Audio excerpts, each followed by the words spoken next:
Good afternoon on the West Coast and good evening on the East Coast. This is a very exciting webinar that the Armenian Bar Association has put together. Our Women on the Bench roundtable discussion with three of our bench officers from the United States, different courthouses, different jurisdictions. Just the way to begin, to introduce myself. My name is Armenui Amy Ashvanian. I am a trial judge in the state of California, County of Los Angeles. Was appointed by the governor in 2018, been a judge over 6 years. Prior to that, I was a criminal prosecutor for the Los Angeles County District Attorney's Office for over 14 years. And out of 14 years, the 8 years was in the hardcore gang division, prosecuting gang homicides. I have been tasked through the State Department since 2008 through the OPDAT program, Overseas Prosecution Development and Training, to assist third world countries in reforming and bettering their criminal justice system. Been a member of the Armenian Bar Association for a very long time, and now a board member, Board of Governors of the Armenian Bar Association. And I'm proud to say I am the first Armenia-born judge in the United States. And so I'm very proud of that. And the fact that I'm now amongst an esteemed colleagues, Armenian women judges from the United States. Very excited, can't wait to hear your journeys. And while asking questions, I might just segue and add a sentence or two about my journey in coming to this country and becoming a lawyer and becoming a judge. But I'm more excited about hearing all of you answer some of the questions that we have put together by the Armenian Bar Association. So I welcome our three guests, Honorable Houry Sanderson, Honorable Claire Cecchi, and Honorable Gabrielle Wolohojian. Now, all three of you have different disciplines, different jurisdictions. And so the first question that I'm gonna ask you three to kind of talk about with our participants is your career path through becoming a judge. Question that I think most, if not all of our audience attendees are interested in. And number one, why did you choose to become a lawyer, let alone becoming a judge? And so we're going to start. If no one is going to volunteer, I'm going to start with Houry Sanderson. And before I actually give the microphone to my honorable guests, just checking on a little bit of background on each of you. Fun fact or something that caught my attention for the benefit of our participants as well. I kind of related to Judge Honorable Houry Alanjian Sanderson, the fact that she was not born in the United States. A first-generation immigrant from Beirut, Lebanon, and came to this country after 7th grade at the Armenian school. When I was reading your biography, it kind of reminded me of my life's journey because I was raised and born in the Soviet Armenia, came to this country when I was 17, speaking not a word of English. And then, so then you came to United States, San Francisco was your home. Take from there. Yes, we immigrated to the United States in 1975 when I was about 13 years old. And it was a planned immigration, and my parents knew we were going to eventually immigrate to the States even before I or my sister were born. And so they did prepare us for the immigration by having us attend schools in Beirut that were dual language with English as the third language. So in Lebanon, kids in Armenian schools start with Armenian, Arabic, the language of the country, and a third language, which in our case was English. And so by the time I made it to the United States, actually, I did know English quite well. We stayed in San Francisco for a couple of years and then moved to Fresno. My mom discovered more Armenians in Fresno, did not discover the heat. So that's a fun fact until we lived here one summer. And then she was like, oh my gosh, this is a very, very hot city. But we stayed, and it was actually good for me in the sense that I ended up staying in the same school district in Fresno once we moved to Fresno. For a kid that came from one school from age 3.5 to 13 to San Francisco immediately in a junior high, then 1 year of high school, and then a third year back-to-back a different school in Fresno, well, that's a shock of its own kind to immediately go into not just acculturation side, but as a teenager, you're being exposed to 3 separate schools, 3 sets of new people to learn. And so that was difficult in some ways and maybe also challenging to the point where it made me stronger.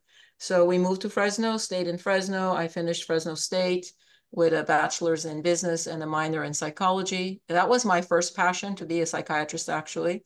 And my mom was not in favor of psychiatry. It is what it is. So she wouldn't have minded if I'd become a surgeon, but psychiatry was not something she approved of. But, you know, to each their own. And I was a good daughter, and I said, okay, law is my next option. But psychology, the minor in psychology, truly helped me. And then I went to local law school and then became an attorney in Fresno, practiced at the DA's office for almost 16 years, was a chief at the DA's office with 26 attorneys that were assigned to me, and then was appointed by Governor Schwarzenegger in 2005. So I'm just amazed at how fast 19 years almost has gone by. But yeah, that's the abridged version. Now, why did you choose to become a judge? What made you You choose that know, path? first of all, when a person is approached by others, my 10-year anniversary as a lawyer, I was asked to step in a very, very highly regarded judge's chambers to ask me a question. I was like, oh my gosh, what have I done wrong? And then the first question was, how long have you been an attorney? He knew it had just been 10 years. There's no way he didn't know. And I said, just a little over 10 years. And he said, well, you should think about putting in your name as a judge. So the first reaction is, oh my gosh, what a wonderful compliment. He thinks highly of me, blah, blah, blah. And so it took another 3 years thereafter for me to really, really, really believe that I should put this in, because most people that asked me that question, I started realizing that they no longer were just complimenting me. They were finding something within me that can serve our community on a different level. And so about another 4 years after that, or 3 years after that, I finally put in my application in February of 2005, and I was appointed in October of 2005. It was a somewhat of a fast pace. It was not necessarily the norm to have someone appointed within 8 months of their submitting their application. So I started recognizing that need that people, it wasn't a compliment only. It was like, we need you to do this. You will serve the public in this different capacity. I've always appreciated public service. That is something that I have always appreciated. Certainly people can make a lot more money in the private sector, and that has never been the lure to me. I feel better serving our community. So that was the start. And here I am 19 years later. All right, thank you. Well, your public service is evident from being a district attorney's office for over 19 years. And so, was there anything or anyone that inspired you to become a judge before I move on to our next? Several of our judges on the bench at the time, one of them currently is a Fifth District Court of Appeal Justice, Justice Brad Hill. He was my mentor. Justice Weissman was also now retired from the Fifth District Court of Appeal, was also one of my mentors. Judge Sarkisian was one of our judges on the bench. Judge Larry O'Neill, he left and went on to become a federal court judge. Those were all our Superior Court judges at the time, or Fifth District Court of Appeal justices. And they all inspired me with their work ethic, their perseverance in seeing to it that justice is being carried out. Just, they were wonderful mentors. And so those are the 4 names that comes to my mind.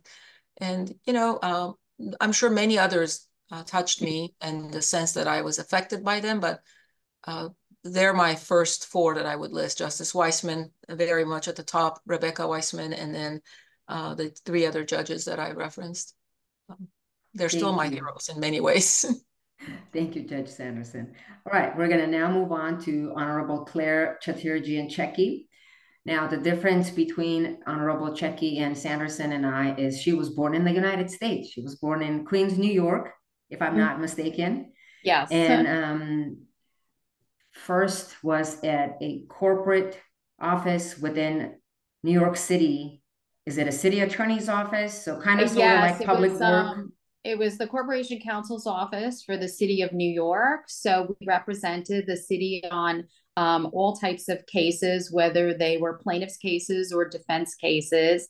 And it was an excellent proving ground. It was a great place to be, and it was right out of law school where you could actually apply your skills. So I know many of my friends went to large law firms, which is great as well. But I wanted to do this because I thought I would get myself into court sooner. And All it right. really proved that way. There was the opportunity to appear on orders to show cause and motions and get ready for trial and do the depositions and plan your own papers and your motions. So it was so exciting. And I loved being part of such a vibrant office where, you know, the stakes were pretty high, very important. You had a lot of interests to protect, but it was such a great proving ground. All right. And then you moved on to private practice. And so the same question goes to you, Honorable Cecchi. Now, what was your path to becoming a lawyer, let alone a judge? And was there anyone or anything that inspired you to get on the bench?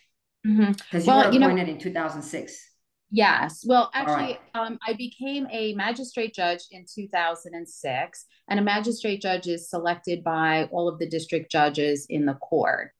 In our district, you know, a good number of magistrate judges end up becoming federal district judges who are then appointed by the president. And I was lucky enough to be one of those folks. And it's, you know, it's a good place to be as a magistrate judge because you are observed, you have a body of work, you have opinions that people can look at and review and make determinations on.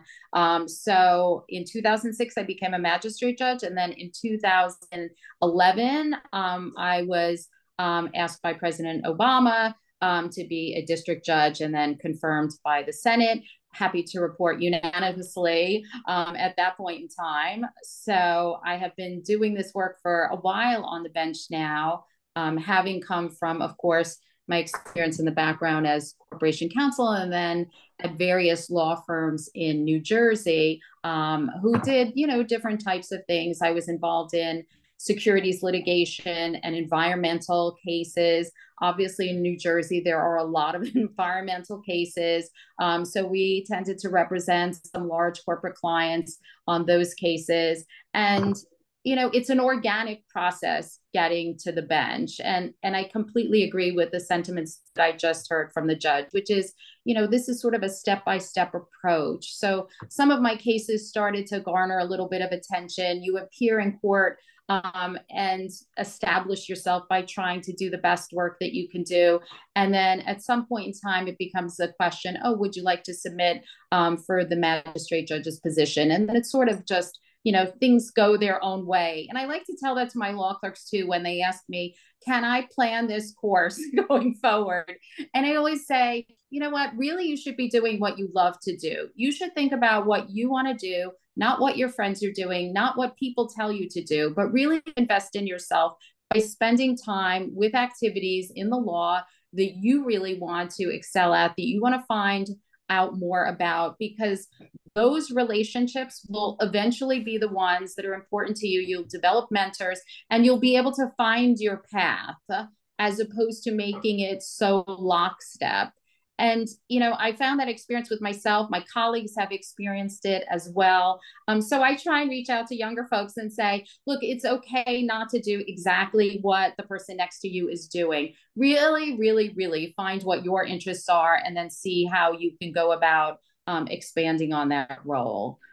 So anyway, I'm very happy to be where I'm at. I love what I'm doing, and I'm sure we're going to be talking more about that. But that's basically my path after doing some public service work, doing some private litigation work. Eventually, ended up on the bench where, you know, I'm thrilled to be doing something meaningful and being with colleagues who are interested in doing the same thing. So it's an extremely rewarding position. And, you know, I feel very privileged to be doing it. Thank you. Now, what made you become a lawyer? Why did you choose to become a lawyer? You know, I was always interested in writing and history and political science, and it just sort of seemed like a natural fit. So I took a shot on taking the LSAT. I wasn't exactly sure what I wanted to do, and then ended up going to law school. For college, I went to Barnard College, Columbia University, and for law school, I went to Fordham Law School.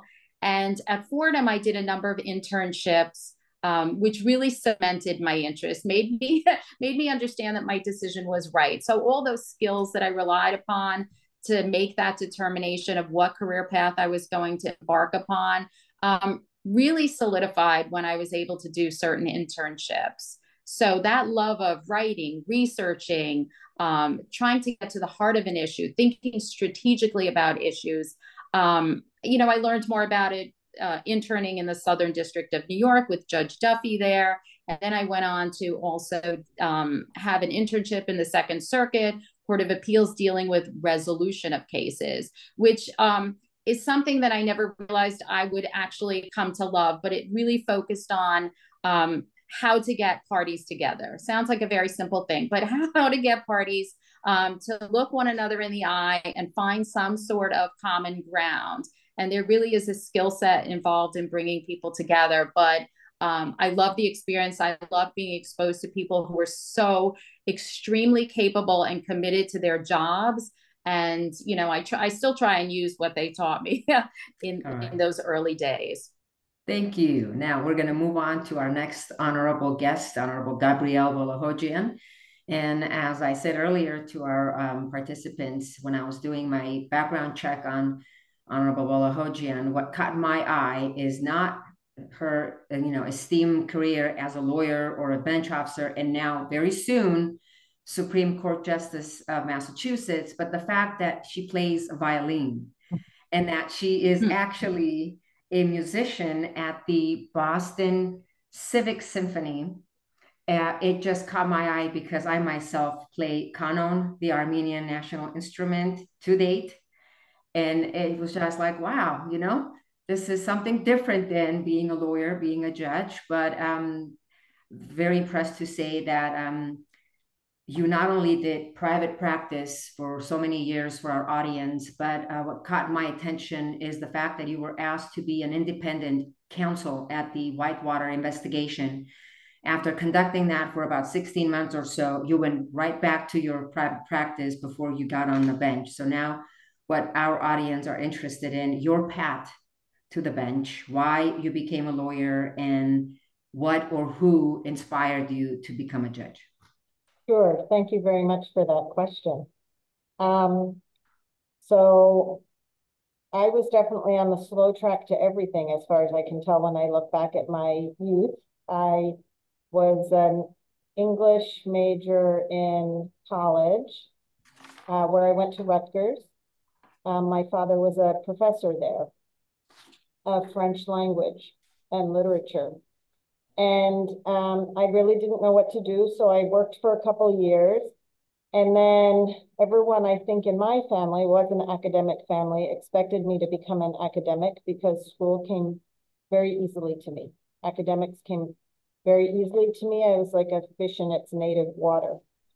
So I then went and I worked for a couple of years, and I realized it didn't really suit me. So I went back to school. I went to graduate school, and I got a PhD in English over at Oxford. And then in the course of that, I realized that I wanted to do something that was a little more practical and intellectually challenging, but not so removed from, I'll just call it, the real world. And I thought that the law would be a combination of something that was intellectually interesting, but where you could actually have an impact on people's lives. So I went to law school, I went to Columbia, and I just hated law school. So I would not have predicted that I would ever even become a lawyer. But the way law school worked at the time, and I think still works, is you end up committing to jobs very far in advance before you graduate. So I had a clerkship with a federal district court judge, Ria Zobel, a legendary judge here, first woman federal judge in all of New England. lined up by the time I was a 2L. So I showed up for my clerkship when I graduated. And that is really the moment that I pegged my legal journey, because clerking for the judge, a great judge, and seeing the impact that a judge has and can have on the litigants, the legal issues, and a case was revelatory for me. And I then clerked on the First Circuit. And then I went to a large law firm where I was, as you mentioned, for 18 years. But in the middle of that, I left and did some public service. I was an associate independent counsel on the Whitewater investigation, which was a very good, very interesting, very high profile experience. And it also taught me a lot about sort of my own maybe viewpoints on what I wanted to do in the law. I realized that I was not 100% comfortable in the mindset of a prosecutor. I saw the world as being perhaps a little bit more gray. So I went back to private practice, which specializes in the world of gray. And I became a partner, and I had a very enjoyable practice. And then I got to the point where I felt that I was ready to try to do something greater than just apply my talents only to the people who could pay the crazy amounts of money that you pay big firm lawyers. And so in Massachusetts, we have appointed judges. We're appointed for life, and it's like the federal system, but we have a application process. And so I applied to become a judge, and I was appointed by Governor Deval Patrick in, let's see, I was appointed in 2007, sworn in February 2008 to the appeals court here. And I've been on the appeals court for 16 years, and I was just confirmed to go on to, as you said, the Supreme Judicial Court. Congratulations on that. Thank you. All right. And just fun fact between the two of our honorable judges, Wolohojian and Cecchi, they're both New York born Armenian-Americans, unlike Judge Sanderson and I. Both were born in New York. And I was like, wow, how did we get two people from two different places who were born in New York? I know, but I want to say that my first language was Armenian, because my parents were both American born, and they were so worried that we would not know any Armenian, that they only spoke Armenian to me and my brother when we were born. And I apparently had a legendary amount of shock after my first day of nursery school. Wow. You know what? But now looking back, I think your parents did a great job in instilling the Armenian language in you and your sibling before you actually went to school. Very good. Now, the question I have to all three of you, and any one of you can jump in or we can go in the same order, is what do you believe is the most important or interesting that you find interesting and intriguing about your job on the bench? Because you all have different disciplines. You all do kind of different things. And so let's start with Judge Wolohojian, since I have you on. What do you believe is the most interesting part of your job as an appellate court justice, and now soon to be Supreme Court justice? Sure. So my court is a court of general jurisdiction. Every single administrative or court matter in the Commonwealth of Massachusetts is appealed to my court. So I have literally sat on murders, and on the extreme other end, an appeal of a water bill. It is everything: administrative law, family law, it's everything. It could not be more interesting from a legal perspective. I think for me personally, though, it's always the process of legal analysis jointly with others. So appellate judges, we reach our decisions together. It's a process of consensus building. It requires you to test your own thinking all the time. because you're taking in not only what the litigants and their lawyers have been arguing to you, but also the viewpoints of your very learned colleagues, and trying to test your own thinking all the time against all of the information that you're getting.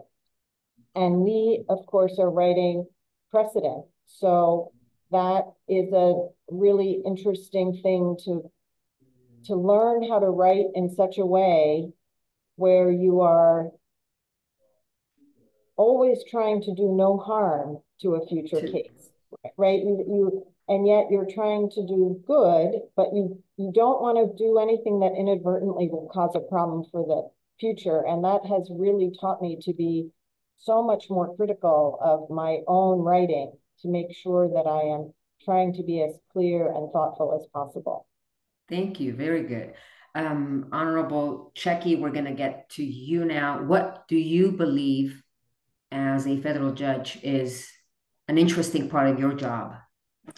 Well, I love that every single day has something completely different, and all throughout the day, I'm able to use different tools in the toolbox to accomplish the various tasks I have before me. So whether it's having a formal motion argument, or having lawyers on the phone trying to dissect or present an issue, or determining whether a case perhaps should go to mediation, or whether a case is set for trial and doing actual pretrial conferences, or perhaps even doing the trial itself. No given day sort of ends the way I expected it in the morning. There are lots of different things that occur, lots of cross currents with different matters that arise during the day, emergent matters, problems on cases. So I like being on my toes, being able to switch gears a lot. And also being able to deal with different types of cases as well. When I was in high school, I went to a science high school, the Bronx High School of Science. And for a period of time, I thought that I would be headed in that direction. And I ultimately pivoted when I was in college, but I handle a lot of patent cases. So I really enjoy doing that. Yeah, I love it. And I love having very experienced counsel on very large cases appear, because they are truly able to bring very sophisticated issues down to a layperson's level and make sure that everybody understands what's going on with something that perhaps deals with a molecular level. So I really enjoy that. And it's a dynamic position to be in, because you really do get to see and experience so much and be on the cutting edge of various issues, whether it's in, as I just said, a patent case or a trademark case or antitrust or employment or whatever arises under federal law. You really do get to see cases that are so meaningful to various people. It's the most important thing for the litigants. I never forget it. When a litigant is there, I recognize that this is their day. This is the most important thing in their lives. They think about it more than you could ever consider. And you have to really, really go the extra mile for them. So that's dealing with, sort of individual cases, but it applies too with very large cases. I have a number of MDL cases. I have one case that has about 15,000 cases consolidated into it. And regardless of how many different cases are put into that one case, you can never forget that that is an individual. That's a person who's trying to pursue their claims. Every claim is important, needs to be addressed properly. So all of that puts it into the mix. I mean, it really weighs on you that, this is something vital, important, that you have to take seriously. And it has to be demonstrated not only through preparation and one-on-one with the parties, but I agree, also through a very delicate, reasoned approach through writing and analysis that focuses on what they've raised, what is important, without getting caught up in too much else that's out there, trying to focus on precisely what the issues are, and certainly giving it your all. And one of the great things about the job is, again, being able to see litigants bring a case to life. really present at trial, really demonstrate that there are more to the documents, there's more to the story, and give something certain insight that you wouldn't normally have. So it's an exciting process, and I truly love it. Thank you. Thank you. Judge Sanderson, what about you? I know you just got elevated to presiding judge of Fresno County. Yes. Am I correct? Yes, So I was the you can assistant choose PJ. your new position. What's the most interesting part of your job? Well, I was the assistant presiding judge for 2 years prior. So as of January of 2024, I became the new presiding judge for the next 2 years. We have a 2-year cycle. Congratulations. Thank you. I'm not sure. Maybe it's also condolences. No. But I do enjoy position, and I am also very I guess humbled, I should say, is the best word I can say, that my colleagues have agreed that I would be the next presiding judge, because it could be a contested position, but it wasn't, and it hasn't been at least several cycles prior, but it's possible and it has happened. As far as what is the most interesting part of my job, and in my practice as an attorney, and also my 16 years to 17 years on the bench before I became the APJ, I've done, I would say, 99.9% criminal cases. And so I feel very comfortable with criminal cases. I feel very at ease in attempting to resolve criminal cases. And I think that's a big part sometimes for judges at settlement conferences, to know the case, read the preliminary hearing, because by the time it came to me, I was a trial court judge at the point. So I would read the entire preliminary hearing transcript, advising counsel when the case was sent to me that I was going to take a while to read the prelim. And then I would invite them in chambers, discuss the case, if there's any room to resolve the case. Because if the parties can come to an agreement, I think that is maybe not a win necessarily for either side, but it's a agreed upon disposition that both sides are okay with or comfortable with. And if I saw some reasons that either side needed to be a bit more familiar with situation, I would gently direct them to those areas. Obviously, I wouldn't embroil myself in their presenting of their case. If it was in need of going forward, then it would go to trial. That's something I learned as a young DA when I was in the juvenile justice system. I have to say, probably 6 days into my assignment as a juvenile justice, back in those days, we called it juvenile delinquency cases, but now it's juvenile justice. There was a young man, 16 or 17, had a DUI offense with a reasonably high BAC of 0.15 or 0.16. So there was no issue about the potential impairment. He was seen behind the wheel. There was no issue about someone else was the driver. There was no other passenger in the car. So I remember asking the defense attorney very innocently and very obviously naively, I said, "Ron, why is this case going to trial, to adjudication?" And he said, "Because he has a constitutional right." So I'm always mindful of that. And I always remember that one phrase, that no matter how black and white it looks to me or someone else, the person has a right. They have the right to exercise that right. And so my role as a judge in those kinds of situations, now fast forward as a judge, with counsel's permission on the record, I advise the defendant of the risks, and I explain to that person as to any buyer's remorse he might feel or she might feel, and that the clock cannot be rewound back to the time when an offer was made to him or her by the DA, or counteroffer by them was accepted by the DA, but then he changed his mind or doesn't want to go forward with that disposition. So I take that time. So I enjoy that part of our jobs as criminal trial judges. I miss that part actually in my role as presiding judge. Every once in a while, I try to take at least a preliminary hearing so I can at least hear some of the attorneys, the young attorneys coming through the ranks. But no two criminal cases are the same. It could be the exact same charge, has nothing to do with the charge. The story, the narrative is always different. So that's very intriguing to me. And so it's always new. And I totally appreciate about coming to work on a day that you think you've got so many things you are going to get to do, but by the end of the day, none of those got done because so many other things were thrown at you. And that seems to be the daily mantra in my current position as a PJ. I arrive thinking that I'm going to work on some resentencing cases because California has now this massive resentencing overhaul. I'm sure our California judges, Yeah, Judge Ashvanian, you know all about that. And so I think I'm going to work on a few of those, 2, 3 a day. And then by 5 o'clock in the evening, it's like neither one of those were touched, and something else came my way. But it's a very rewarding and very satisfying job. And I do some occasionally. I've done some dependency cases, both as an attorney and as a judge. Rarely I do it as a judge, but when needed, I cover.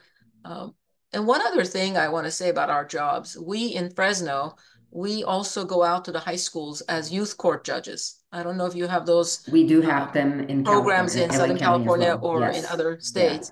We have teen court, moot court. I love meeting the youth court participants because the jurors in our youth courts are basically the top kids in those high schools.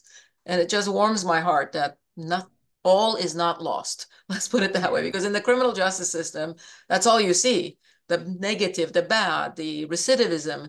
So when I go to the high schools, and we have at least 15 judges that have a high school that they attend.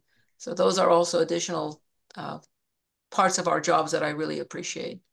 Thank you. And just to add to what you just said, because I speak from your experience, because I was a prosecutor, then became a judge, and I did mostly criminal. As a prosecutor, only criminal, and now as a judge, criminal. And just when you think, oh, these are the cases, these are the types of charges I have, you need to have plans A, B, C, D, and E, because you have no idea.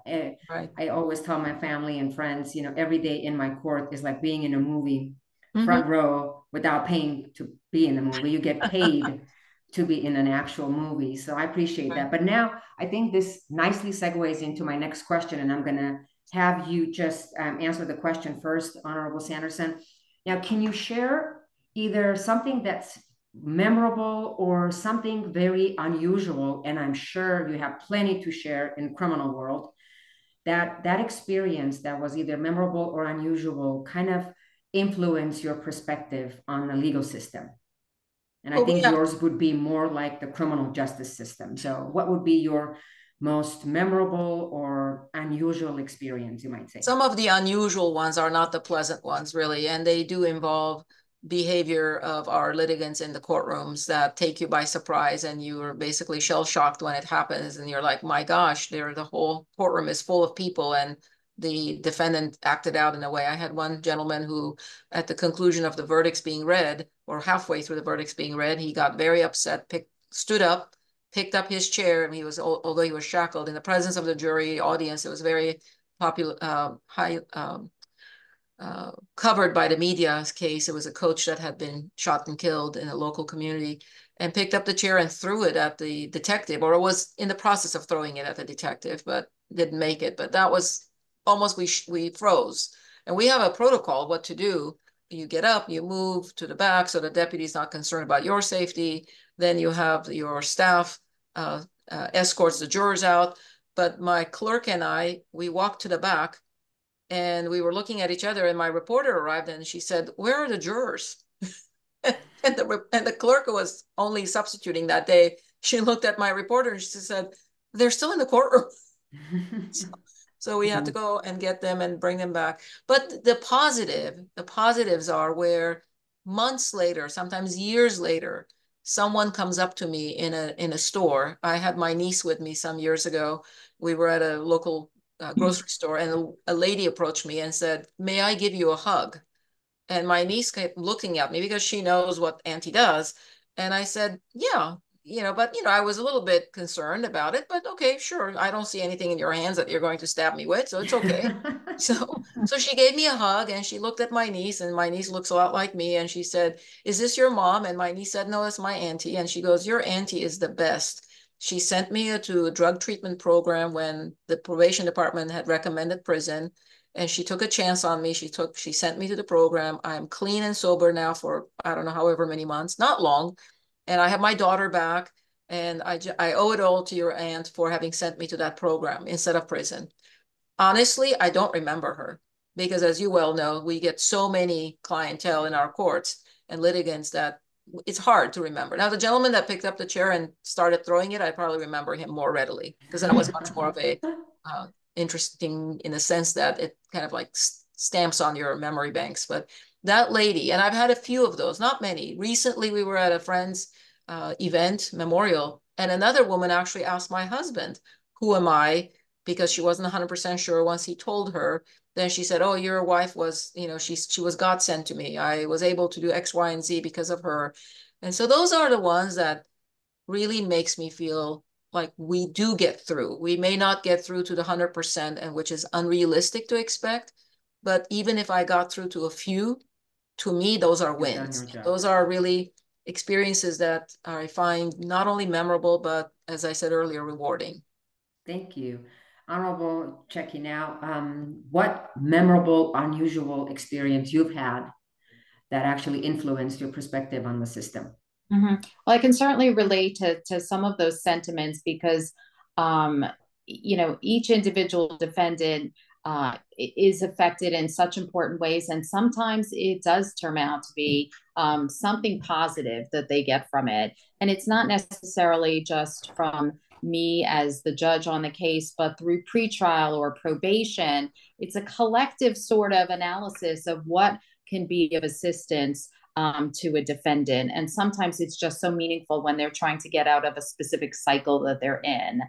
So I totally understand that and concur. But I'm going to use something else as an example, and this is from the perspective of the juries themselves. So sometimes we have very difficult matters where you're hopeful that the jury is going to be able to understand what's going on, and you do everything in your power to make sure that it's easily accessible. But they constantly amaze me as to how much effort that they put in, how willing they are to really be so attentive and try and follow everything. And for example, I recently had a case where it was clear counsel for the defendant said, look, the defendant engaged in the following conduct, but that conduct wasn't the charged conduct. So it required the jurors to really make a distinction between what was charged and what the defendant was actually saying he did. And, and obviously they took the time, right or wrong, to go through all of that information and to the best of their abilities, try to decipher what was going on and really come together with something. So when you think of jury trials, you think, okay, it's a group of people, they're amassed in a room. They really take their job seriously. I see it all the time. I applaud them. It's very, very difficult work. It's time consuming. I always say next to services, in the armed forces, this is the most important duty of a citizen. And clearly they show it. They show it daily when they're there. And also from the perspective of seeing how it impacts them. I know afterwards through my deputy that they have bonded, they stay in touch. They've really come together in terms of this group event. So again, I think from my perspective, it's just, not only do I know how important the jury system is to our, system of justice, but how important it is to the regular citizens who are doing the job, how much effort they put into it. I applaud them.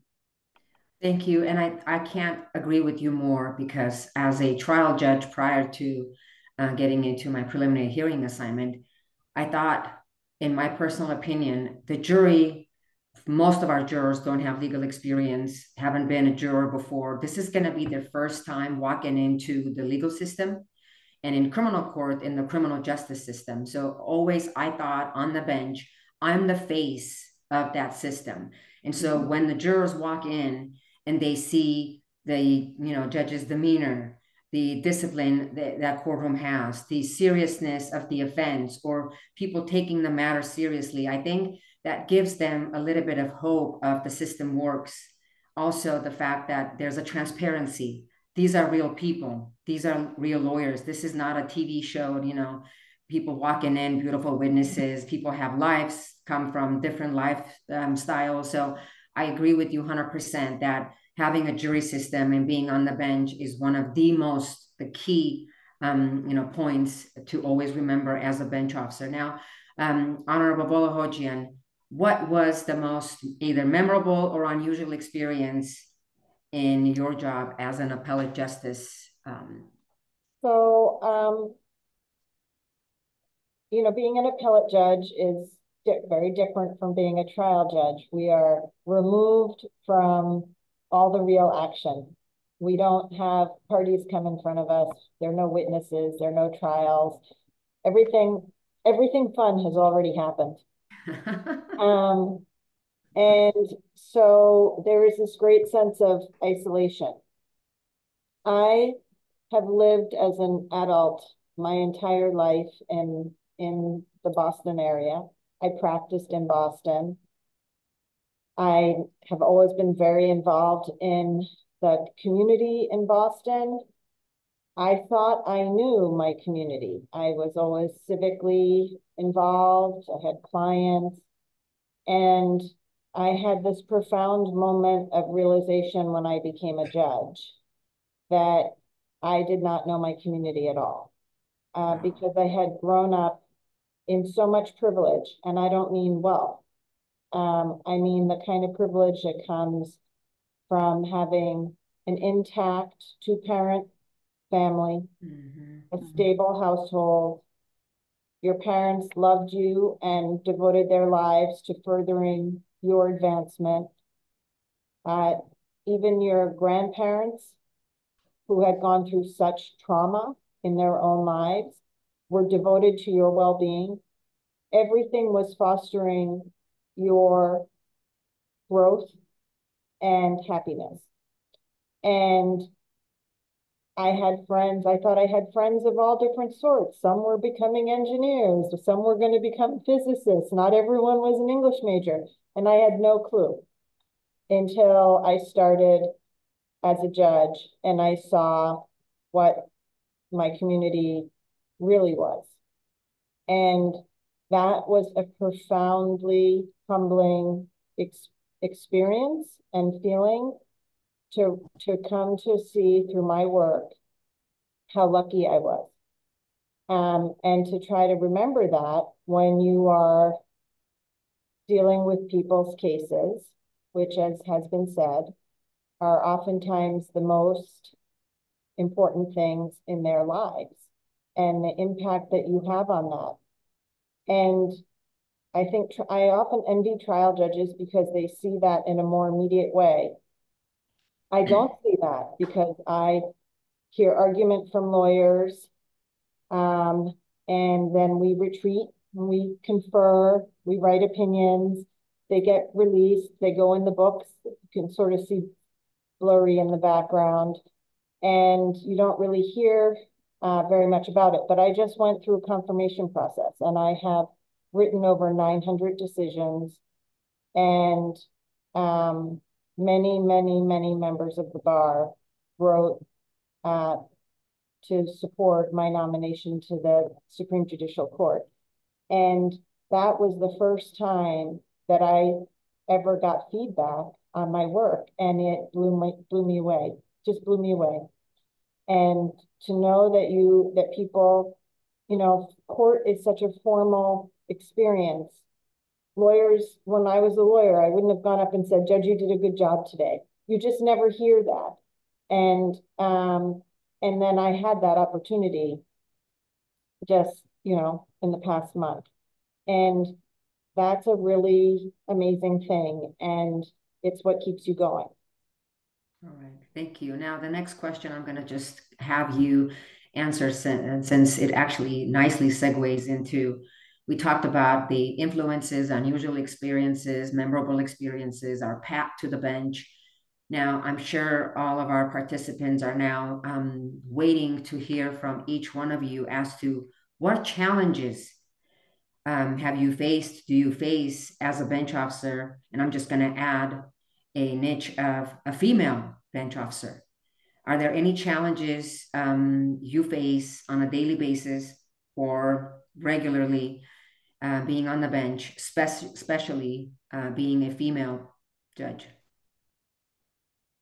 Given that I have, let me jump into that real quick. Given that I have had, and I continue to have, I run the master calendar, so I assign cases out as well. So I see defendants in my courtroom. I always am amused when the litigant will say, Miss, Miss, and I pretend I'm not the miss that they're trying to refer to. And then eventually they'll say, Judge, and then I'll turn and address them. It doesn't take long. Many times they figure it out. But I've asked my male colleagues, have you ever had someone call you sir, sir? And not one of them has said yes. But several of my female colleagues have all experienced, and the miss is the nicest way we could be referred to. So just saying. All right, thank you. All right, back to Judge Wolohojian. I'm lucky that I have not had those experiences on the bench. I mean, there's no ambiguity. There are three of us up on a very high raised bench. No one's confused about whether you're a judge. I think, you know, we are working very hard, and we have all of our family responsibilities at the same time, trying to be productive members of our communities within the serious constraints imposed on us by the Judicial Code of Conduct and Ethics, which limits what we can do. And that at times that balance gets hard, and particularly for women judges, because the lion's share of family responsibilities still falls to us, whether that's our children or our aging parents, or all of those things are in the mix. But they are for everybody. So I'm not complaining. I'm just noting that, you know, we're working. We are, I don't want to say the first to be carving this out, but we are operating at the top of our profession while still being good Armenian girls. Thank you. Cecchi. Yes, well, I got used to being sort of the woman in the room when I became a partner initially. So my firm was the second oldest firm in New Jersey, and I was a new partner there, one of the few women who was in that role. And I got a little more used to the idea that I'd have to speak up for myself and make myself a little bit more assertive. And in taking that and moving forward, fast forward to where I'm at now, I share a lot of sisters on the bench in my particular district, which is so wonderful. And they've been there a good long time, and we've been able to share a lot of experiences together. And we're unified in our thought that we should pay it back. So we've often talked about, how do you deal with a system where you don't see that many women who are presenting in court? So there are lots of opportunities to encourage that, especially if the parties are interested in assisting. So if, for example, you see that you know, a female associate is the one that really knows the case and is writing notes to someone else to tell what's going on, you know, I'll pose the question there. And my colleagues will do the same thing. Invite that person to be a part of the proceedings.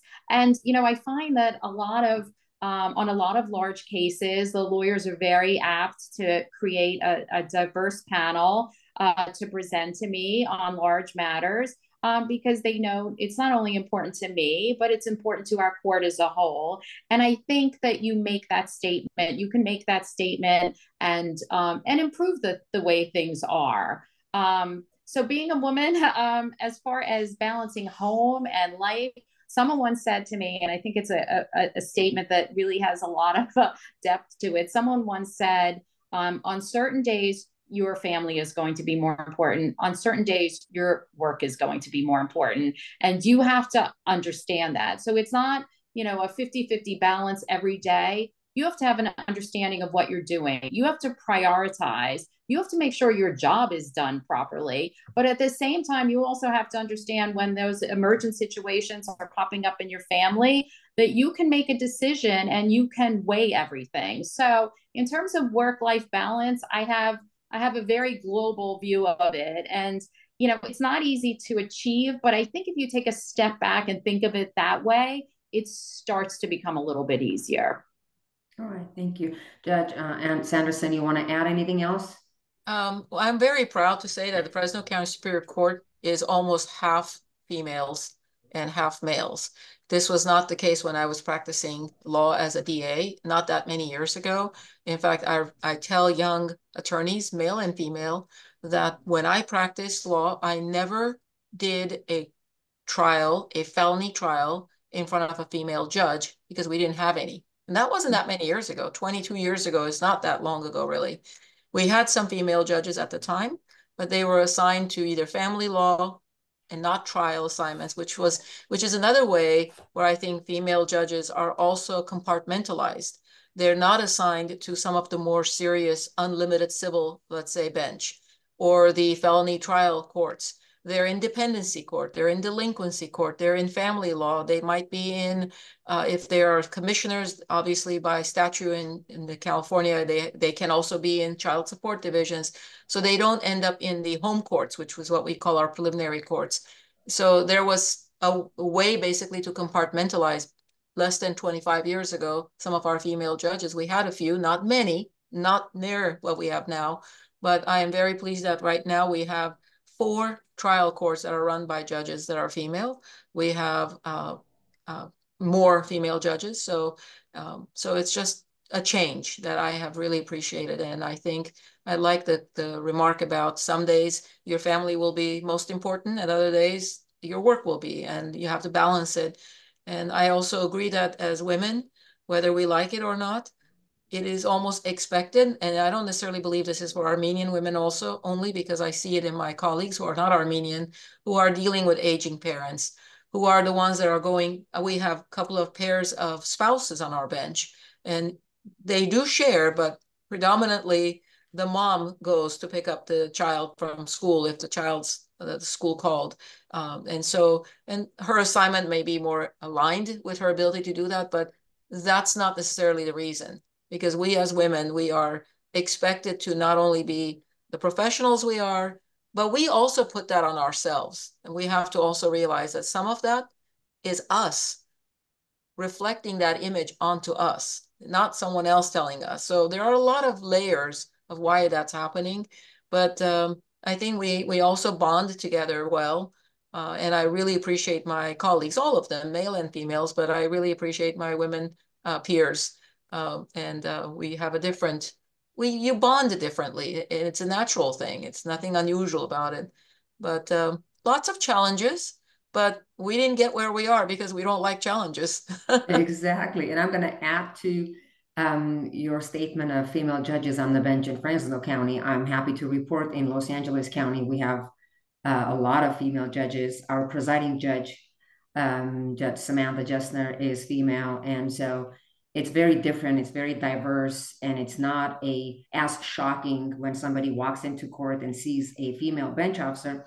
But from my own experience, going back to being a female prosecutor in the hardcore gang division, some of the most violent criminals in Los Angeles County have gone through the system, and there is always this stereotype that if there's a female lawyer or a female judge, they're going to be more lenient, they're going to be more mellow.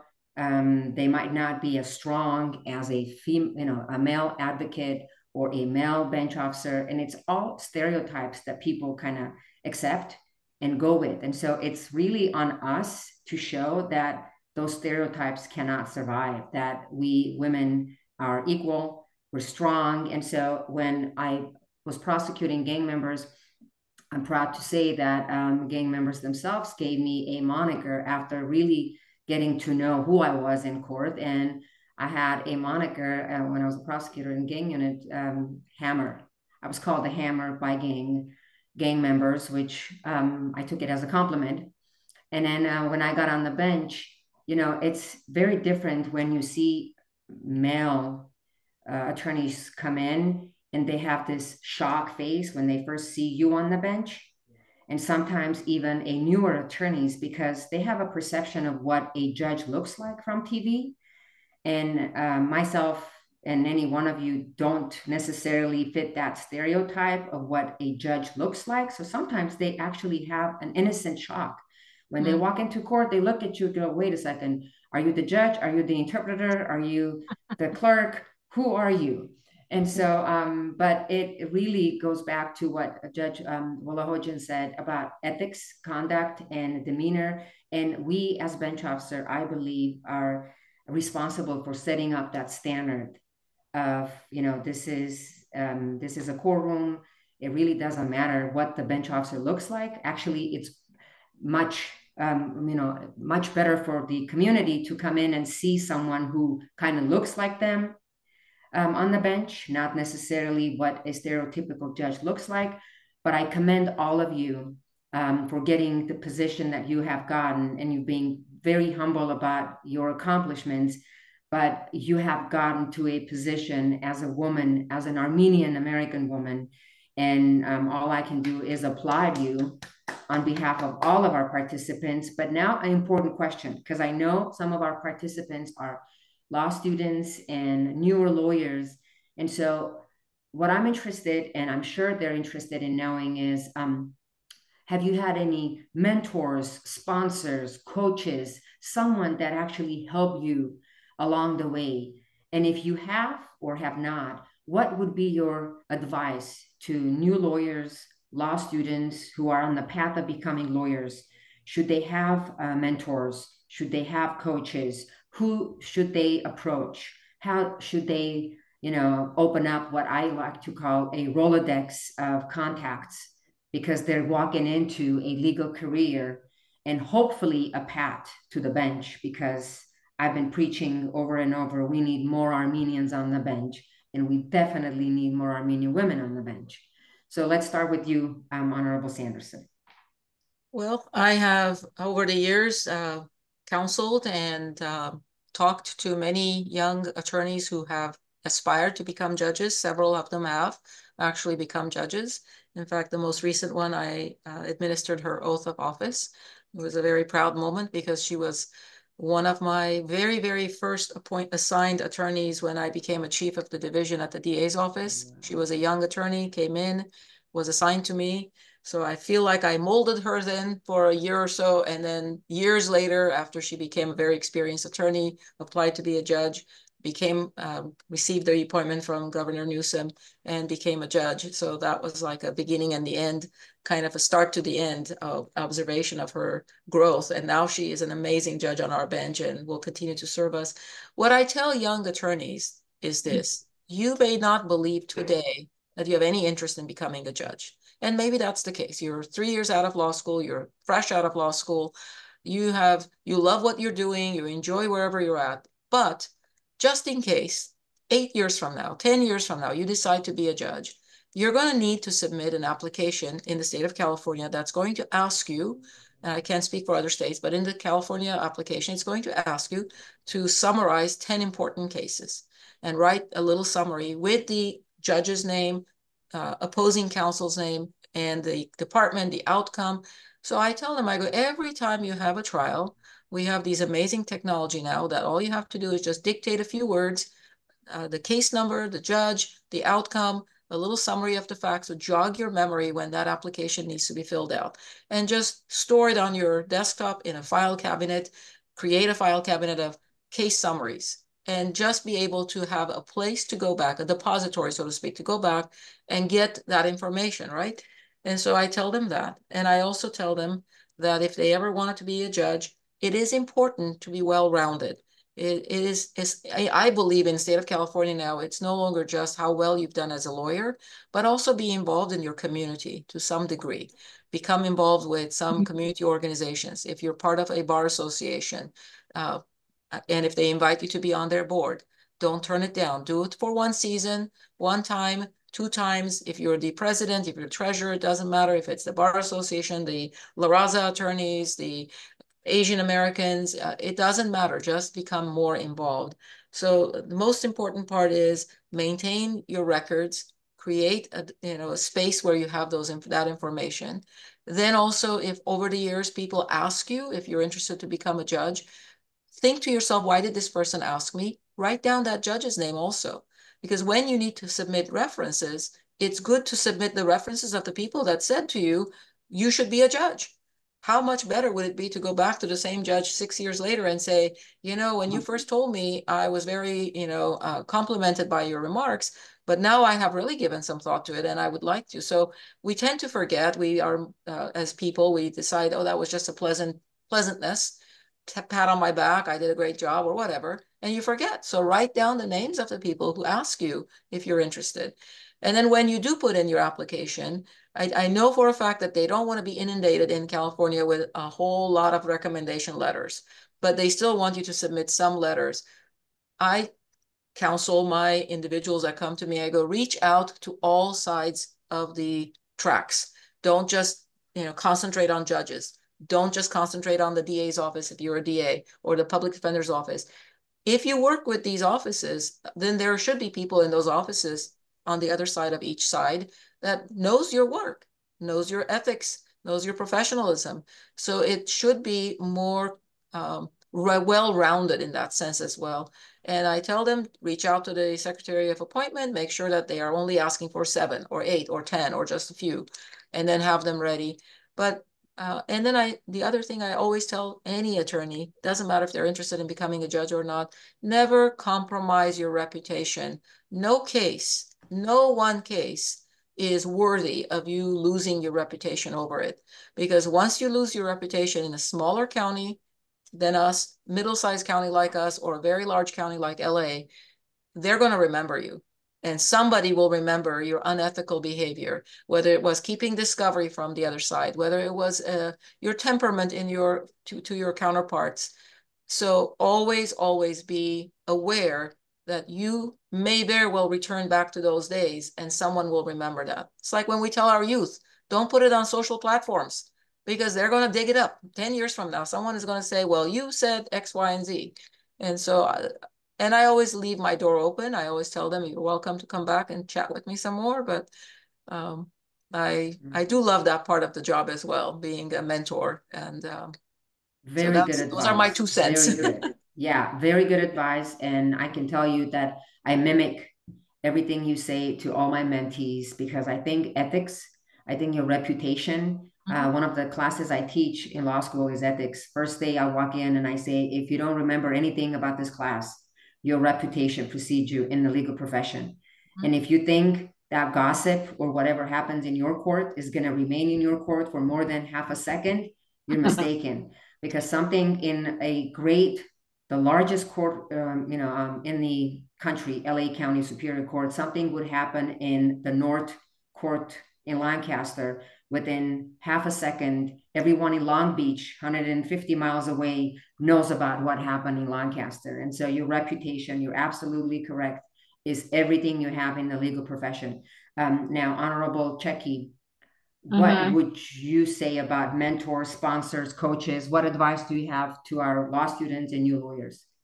Well, first of all, in terms of reputation, I couldn't agree more. I say the same thing. That's the most important thing you have. And it's going to take a long time to change a very bad incident. So really make sure maybe never.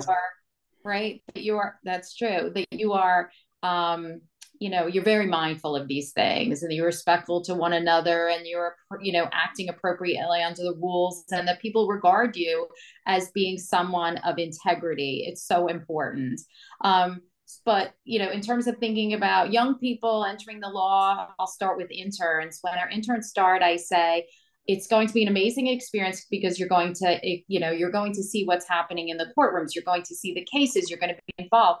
I said, but most importantly, you're going to have access to people who you're going to practice with or against for the entirety of your career. So take advantage of this moment, which is a great moment to be able to be collegial with everyone around you because you're going to want to know these people for later. And it's going to enrich your life, certainly, but it's also going to provide you with a wonderful network to move forward with. So it's so important to do that. And in terms of thinking about that in general, and thinking about what we talked about as far as whatever group you're going to be involved with, whatever position or board membership you're seeking, I would encourage it as well. Diversity is so important.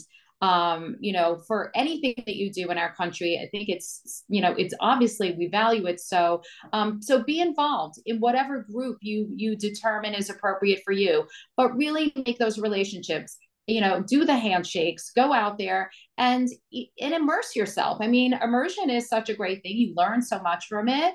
You learn about other people, but they are there to stand in your corner in those moments where you may need it or you may be seeking something in the future. And to have someone who's aware of your characteristics, your abilities, and your insights is such a helpful thing.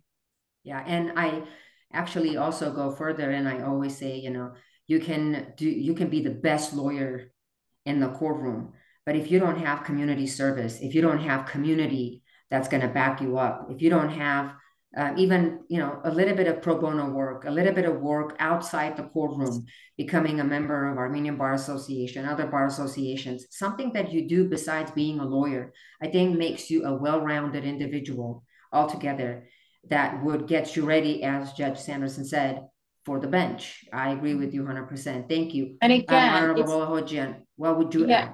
I'm sorry. I was going to say, not only is it enriching for you, but you said it exactly right. It helps the community as well. So, obviously we value these things so much. Thank you. Honorable Wolohojian. So what I agree with everything that's been said. What I tell my law clerks and other young lawyers right at the very beginning is not to worry about where they're going to end up. It's too much pressure at the beginning, but just to worry about how they are going to improve their own skills, because it takes a long time to become a good lawyer. And the way to do that is to attach yourself to the best lawyers you can, and then do your best work for them. Because I found in my own career that people naturally became my lawyers because they wanted to work with me as their associate, right? And that will happen. I do the same thing with the law clerks who are good law clerks. I take extra interest in their future and stand by them and try to help them long after their clerkship's done. So I think the advice I would give everyone is try to attach yourself to the best lawyers you can and do your best work, because your work will become your calling card, and it becomes really the cornerstone of your reputation in your legal community. And then the other thing I would say is it feels, I think, overwhelming to many young lawyers, everything that we're telling them to do. And so I would say, take care of your mental health. It's a legal profession can take a toll on people's emotional and mental health. And you need to invest in yourself. People always ask me, how do I find time to play music? And I say, if I didn't play music, I wouldn't have lasted as a lawyer, because I need some place I can go to nourish my soul. And so that's an important thing, I think, for everyone to try to keep in mind. Yeah, thank you. And it was beautifully said. And the only thing I'm going to add from my own experience for our new lawyers and law students is don't take the court's ruling personally. I think so many times brand new lawyers, even experienced lawyers, take it so personally, make it a personal issue that they lost a motion that they believe they worked so hard to win. And I always say to lawyers, don't take this case personally, because you're going to move on to your next case. But whatever you say in court that you shouldn't have said is going to stick with everybody for the rest of your career. And so sometimes I go, you sometimes win, you sometimes lose, but you have to always show your respect towards the bench for your adversary, because it goes to your reputation. It's not about whether you won this motion or you lost this motion. It's how did you portray yourself in that courtroom? Did you use your demeanor wisely? Did you use your words wisely? Or did you mimic? Did you mad dog? Or did you make faces? Because, so many of our lawyers, and from my own experience in the last 4 years with the pandemic and appearing on WebEx and Teams and not really knowing that your facial expressions might actually interject themselves, in more ways than they believe to. but just take it as a trooper. If you lose a motion, that is okay, because next time there might be something that, you know, you will have the law or the facts on your side and you will win, but don't take it personally, because that's how you get, you know, I'm so engaged in that, you know, volitional act of, oh my God, you know, this judge just, you know, ruled against me. And so here's what's going to happen. And that's how you lose your reputation. But thank you all. Now, I have an important question I want to ask you all. And I think our listeners and our participants will find this question interesting as well. What does it mean to each one of you to be an Armenian-American judge? And I'm going to start with Judge Cecchi on this one. What does it mean to you to be an Armenian-American judge in the United States?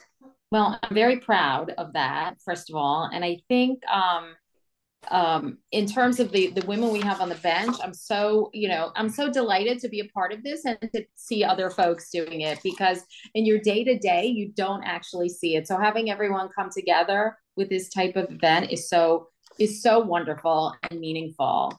But I'm sure we all feel it, what we got from our parents, our grandparents, in terms of what it is to be Armenian, what it is that holds your family together, what traditions are important to you. That really resonates.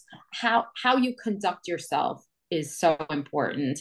So my family, my grandparents came to the United States from Turkey around 1915. So they experienced a great deal, and they came here during a time of trauma, but were very forward looking in terms of becoming solid American citizens, weaving themselves into the fabric here, working as hard as they could, pursuing education. I'll use my mother as an example. She went to NYU at an age when not many women were doing it. She went for her master's there when not many women were doing it. But her family believed that education was the way to override lots of obstacles, lots of issues. So it was very important in our family. And it didn't matter what you did with it. And it didn't matter in terms of aggrandizing yourself. It was important because it was intrinsically important to be knowledgeable, to be educated, to be interested in things. And it doesn't mean just for profession, it's art and literature and culture and everything else that's important, science. Just to be a proper citizen is to be someone who is aware, who has knowledge, who's involved. So all of that played a role, and certainly in me and my upbringing and thinking about what I wanted to do and how I would pursue my future. I never really was one of those folks who sat around. I was always active, looking for the next thing that was interesting to me, that appealed to the different types of things that I liked. And my parents encouraged me not to do anything specific, but just to experience life, to experience everything out there. And I'm so grateful for that, that there was no pigeonholing. It was just an open exposure to the wonders that life had. And I certainly benefited from it. And all through it certainly was the Armenian culture, whether it was making pilaf or listening to certain music. It was always there. It will always be there. I recently did a naturalization ceremony in my district, which is a really exciting thing to do.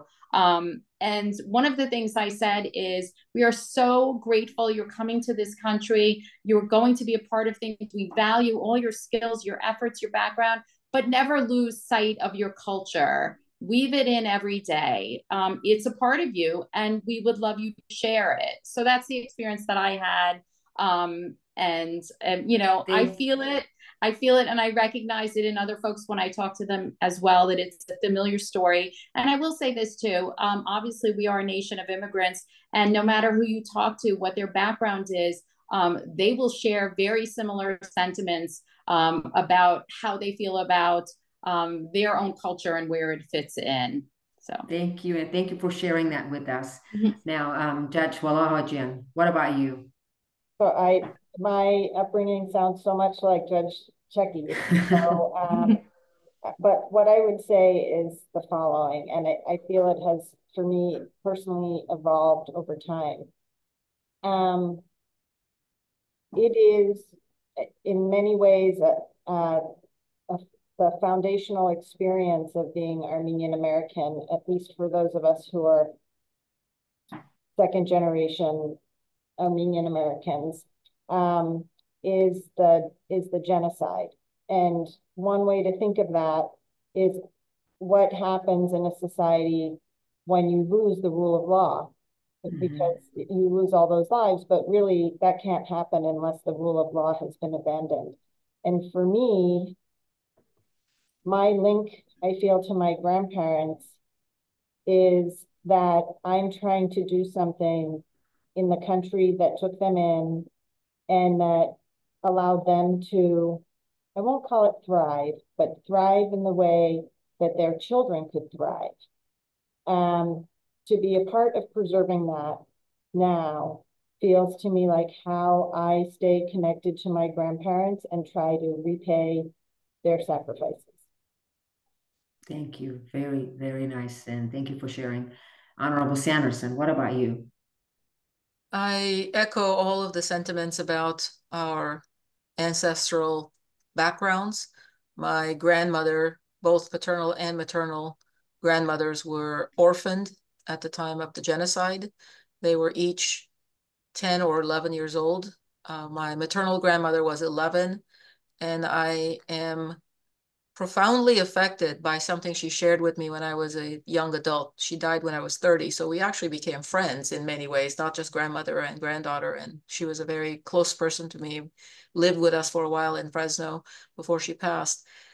At age 11, when she was placed in an orphanage after she lost her parents and her father had already been taken away and never heard of and most likely killed, obviously. Mother died en route in the marches. She was by herself. They collected the orphans and put them in an orphanage. Very quickly, she learned that she had to stop playing because kids that were making sounds and noises and bothering the young adults that were maybe just a handful of years older than them, caring for them, were penalized by being kept from school. And she loved school, and she did not want to be kept from school. So she stopped playing at age 11. She stopped climbing trees. She stopped doing anything around the yard so that she would not be penalized from going to school. She graduated from high school. She was chosen as one of 3 to be sent to Beirut, Lebanon, to the American University of Beirut to study nursing. She finished her nursing courses with distinction. She became the head nurse at the American University of Beirut Hospital during the Second World War, and worked feverishly with her husband to raise a very decent family, like you said, both of you prior, to raise not in a wealthy family, but with love, wealthy with love, wealthy with nurturing, with 2 functioning adult in the household, with no grandparents. Neither side had grandparents. Neither side had aunts and uncles and anybody to rely on. Nowadays, our youth have it so much better, and we appreciate that for them, and they appreciate us for it, so they can do things together as spouses and leave the grandchildren with mom and dad. But they didn't have that. So I'm very appreciative of all the sacrifices. My grandfather, maternal grandfather, was principal of a school in Lebanon. He raised generations of young people, school and education, and just love of country, love of humans, humankind was very important to them. And that is the reason why I'm even more thankful that my parents in their 40s, they were young 40-year-old adults, decided to immigrate to the United States, leave their country where they were born and raised and had their friends and their circle of network of friends, to give us, my sister and I, a better life, to give us the opportunity. So I used to say this to my mom before she passed. Both my parents have passed. And I used to say, I'm very thankful, grateful that you both decided to move to the United States, because yes, much like Justice to be Wolohojian, I also had very easy in school here and in Lebanon. It seemed to me naturally gifted on that. I'm not bragging. My mom would say, if you just studied more, you would get A+. And I would say, but I'm getting a B+ and an A-, so those are all good, But I would tell her, I go, yes, I would have educated myself in Beirut. I would have been able to get a higher education, but I would not have been in a position as I am today. So I'm thankful to the country that we are living in now that has given us those opportunities and has opened those doors for us, because that otherwise would not have been my future. The diploma would have been a badge of honor to put on my wall, to tell my children, look, mom got this degree, and so forth. But I am thankful that we live in a country where the rule of law, let's hope, continues to be a way to decipher through the various complicated situations we find ourselves in, and not go back to situations that we or our ancestors have experienced. I don't want to find ourselves or our future generations in those situations. So I am thankful for them. So God bless their souls. Yeah, thank you all. And I'm going to echo everything each one of you have stated. And I'm going to add my own experience, like Judge Sanderson said. I'm a first generation, came from the Soviet regime. And up until my parents passed away, I always used to say that was the best decision you made to bring me to the United States. Because unlike you, Judge Sanderson, who would have gotten the diploma on the wall and might have done something different with questioning authorities at the age of 13, I would have ended up in Siberia if Soviet was still in command of Republic of Armenia. And so my parents soon realized that, I was asking too many questions, questioning authority, not liking the human rights violations and corruption in the Soviet Republic of Armenia. And so I came here, and I thank the United States every day of my life for giving me the opportunity, as you all shared, because we always have to remember we are Armenians. We are unique in our history of the genocide, and everything that all of you have shared has made us a unique culture, unique nation. But as Armenian women, we're in a more unique situation of having different responsibilities, but also rising to the level of being in a country like Judge Sanderson and I that we're not born in. For Judge Cecchi and Judge Wolohojian, we're born here, but pursued our education, never stopped, never thought to ourselves, you know what, we're females, we really, maybe we can get married and stay home and raise a family and children. But we've got to the positions we got, and we need to now inspire our next generation of Armenian-American lawyers, students, college students, to not only get into the legal profession, but to get into politics, to get on the bench. But more importantly, what I preach every day is to become, a member of the public, do public service, because it's so easy to open up your shop and become a private lawyer, but it's so much more rewarding to do public service, to kind of get to know the players, it's not going to pay as much as private service, as we all talked about earlier, but it gives you a great experience and gives back to the community that gave you so much opportunity to move on with your life, go with your goals, and become anything and anyone you want to become. And so that, I believe, is the message today, that we Armenian women professionals, did not stop when people thought maybe, I don't know if she would get here. I don't know if this is for you, but we wanted to do this. We were inspired by our mentors and coaches and other,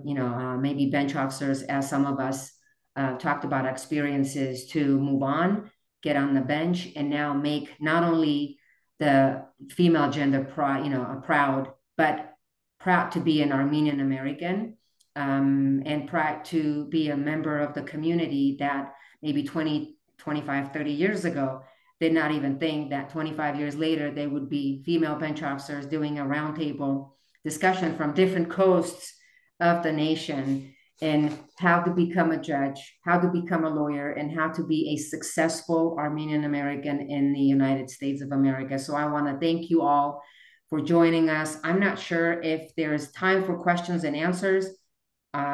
It's above my pay grade, so I'm going to turn it over to our chairwoman or someone who can assist us. If there are any questions for the panelists, this would be the time. So let's see if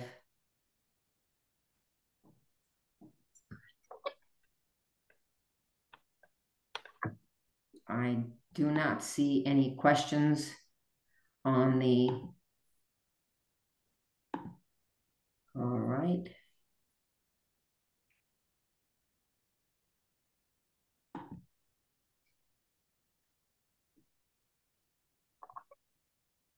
If any of you three have anything to add, I'm going to quickly send a message to see if anyone has any questions. So use your time to just, give your last piece of advice to our new lawyers and law students. Don't stress out.